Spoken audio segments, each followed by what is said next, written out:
സുഹൃത്തുക്കളെ, ഇതാണ് ഫേമസ് ആയിട്ടുള്ള നിശാഗന്ധിയുടെ ഫ്ലവർ. സാധാരണ ഇത് രാത്രി പൂക്കുന്നതുകൊണ്ട് അധികം ആരും കണ്ടിട്ടുണ്ടാവില്ല. ഇതിൻ്റെ കോമൺ പേരാണ് പ്രിൻസസ് ഓഫ് നൈറ്റ് അല്ലെങ്കിൽ ക്യൂൻ ഓഫ് നൈറ്റ്. ഇത് കണ്ടു കഴിഞ്ഞാൽ ഡ്രാഗൺ ഫ്രൂട്ടിൻ്റെ ഫ്ലവർ പോലെ ഇരിക്കും.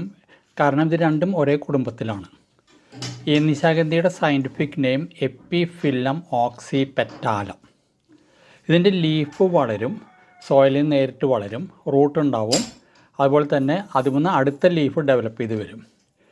അതിൻ്റെ ഫ്ലവർ ഞാൻ ഇപ്പോൾ ഇവിടെ കാണിക്കുന്നില്ലേ, ഫ്ലവർ ലീഫുമ്മയാണ് അറ്റാച്ച് ചെയ്തുണ്ടാവുക. ഫ്ലവറിന് നല്ല സ്മെല്ലുണ്ട്, അത് വലുപ്പമുണ്ട്, വൈറ്റിഷാണ്. പക്ഷെ ഒരു നൈറ്റ് അത് ബ്ലൂം ചെയ്ത് നിൽക്കുള്ളൂ. ഒരു 8-9 മണിക്കൂർ കഴിഞ്ഞാൽ അത് ഡ്രോപ്പ് ഡൗൺ ചെയ്യും. അത് ലാസ്റ്റ് സ്ലൈഡിൽ നിങ്ങൾക്ക് കാണാൻ പറ്റും. അടുത്ത മോർണിംഗിൽ അത് പോകും. ജൂലൈ തൊട്ട് ഒക്ടോബർ വരെയാണ് ഇത് ഫ്ലവർ ചെയ്യുക. അപ്പോൾ അധികം കാണാത്തതുകൊണ്ട് ഇത് എനിക്കൊരു ഇൻഫർമേഷൻ കിട്ടിയതുകൊണ്ട് ഞാനത് പിടിച്ച് ഇട്ടുമെന്ന് മാത്രം. Thank you. നിർത്തട്ടെ.